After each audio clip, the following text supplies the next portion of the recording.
Bismillahirrahmanirrahim. Assalamualaikum warahmatullahi wabarakatuh. Alhamdulillahirabbil alamin, amma ba'du. Pada kesempatan pertemuan kali ini kita akan membahas hukum tajwid, yaitu bab nun sukun dan tanwin.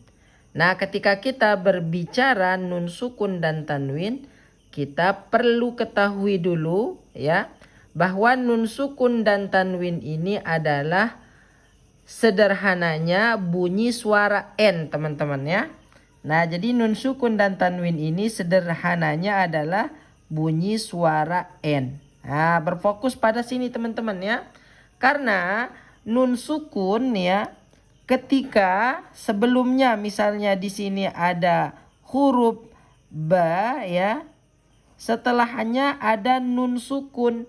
Maka bunyi suaranya atau bacaannya dibaca ban ya, dibaca ban. Nah, bunyi suara N inilah bunyi daripada nun sukun ya, dibaca ban. Selanjutnya tanwin juga adalah bunyi akhirannya adalah suara N ya. Misalnya kita contohkan hamzah fathatain ya, bunyi bacaannya dibaca an. Selanjutnya misalnya hamzah kasrotain ya, maka bunyi bacaannya ini dibaca in. Begitu juga dengan dhammatain ya, ini dibaca un ya. Jadi an, in, un. Ini yang disebut, yang dinamakan dengan tanwin itu ini teman-teman, yang ada di dalam kurung ya.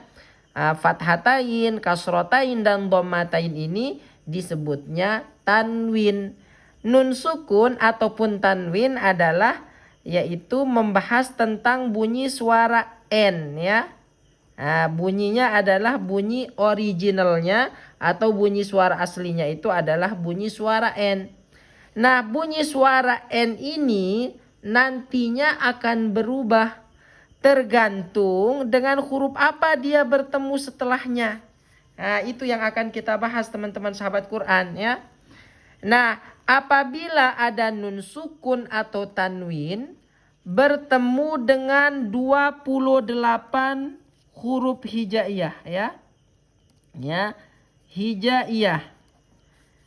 Jadi rumusnya perhatikan, apabila ada nun sukun berfokus pada yang dua, nun sukun dan tanwin. Jika nun sukun dan tanwin bertemu dengan 28 huruf hijaiyah, maka akan terbagi menjadi beberapa hukum bacaan tajwid nantinya. Yang pertama ada namanya izhar halki ya. Izhar halki. Yang kedua ada namanya idgham bi gunnah ya. Idgham bi gunnah. Selanjutnya yang ketiga ada namanya idgham bila gunnah ya. Ada namanya idgham bila gunnah. Nah, ini diperhatikan teman-teman, bila gunnah. Nah, selanjutnya ada nama hukum bacaannya namanya iqlab ya. Iqlab. Dan yang terakhir ada nama hukum bacaannya ikhfa hakiki. Nah, tetapi teman-teman sahabat Quran, kita akan bahasnya satu persatu dulu. Izhar halki ya. Kita bahas sekarang izhar halki. Jadi izhar halki ini dari 28 huruf hijaiyah mendapatkan bagian 6 huruf. Hurufnya ada 6 izhar halki ini. Apa saja hurufnya? Yang pertama adalah hamzah, yang kedua ain, yang ketiga ghain, yang keempat ha, yang kelima kha, dan yang keenam adalah huruf ha. Ya. Jadi perhatikan izhar halki itu hurufnya 6, hamzah, ain, ghain, ha, kha, ha. Izhar itu sendiri artinya terang atau jelas teman-teman ya. Terang atau jelas. Sedangkan halki itu artinya tenggorokan atau kerongkongan. Nah, jadi huruf izhar yang 6 ini maksudnya adalah huruf-huruf yang keluar dari halki, yang keluar dari tenggorokan ya.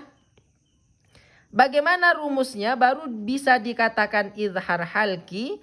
Jadi sesuai dengan pembahasan kita, apabila ada nun sukun ataupun tanwin, ya.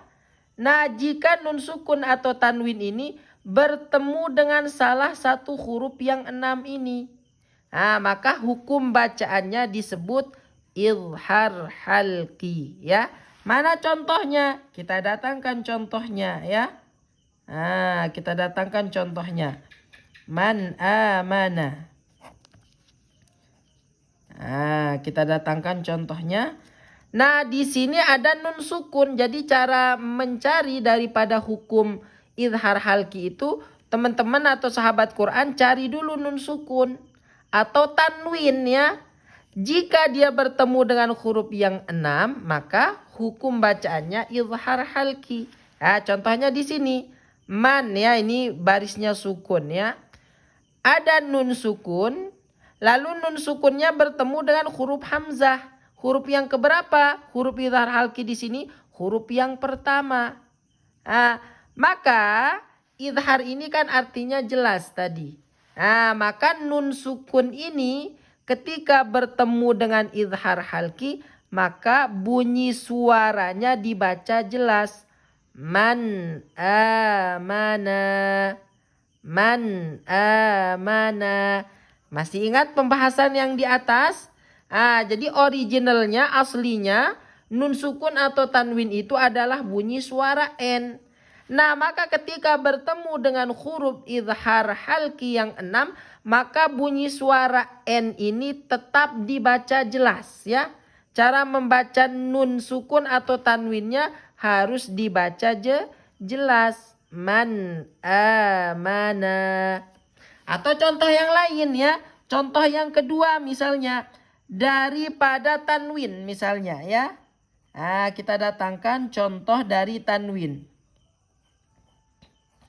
Nah, kita datangkan contoh dari tanwin. Contohnya ajrun. Nah, ghairu. Ajrun ghairu mamnun, ya. Nah, di sini ada tanwin. Ro-nya tanwin, tanwinnya dhammatain, ya. Tanwin dhammatain. Lalu bertemu setelahnya adalah huruf ghain. Nah, huruf yang keberapa huruf ghain? Huruf yang ketiga.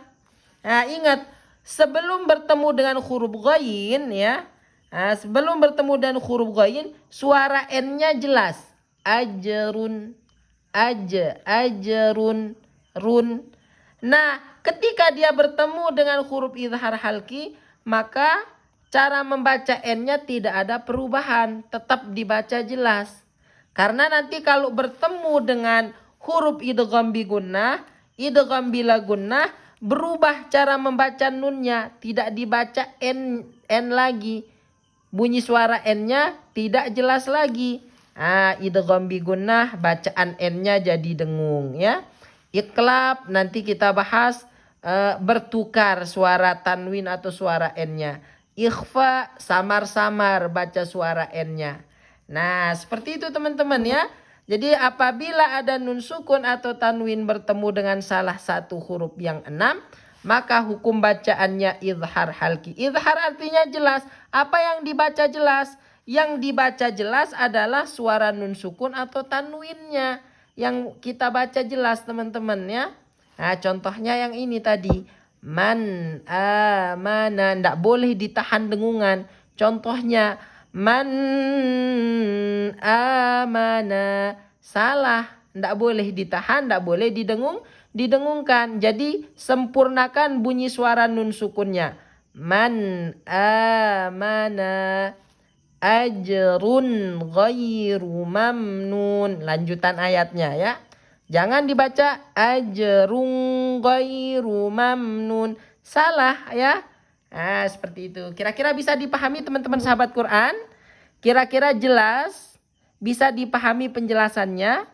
Nah, kalau misalnya teman-teman sahabat Quran mau melanjutkan hukum bacaan kedua, penjelasan hukum bacaan yang kedua, boleh tulis lanjutkan di kolom komentar. Nah, jadi kita belajarnya sedikit-dikit biar mudah dipahami ya. Nah, kalau bermanfaat, kalau teman-teman sahabat Quran ya, like-nya banyak ya. Nah, share videonya banyak. Kita akan lanjutkan lagi ke hukum bacaan yang kedua ya. Masih pada pembahasan bab nun sukun dan tanwin. Terima kasih teman-teman sahabat Quran. Semoga bisa dipahami penjelasan singkat, pelajaran singkat kita pada pertemuan kali ini. Mudah-mudahan teman-teman bisa memahami dengan apa yang dijelaskan. Terima kasih. Assalamualaikum warahmatullahi wabarakatuh.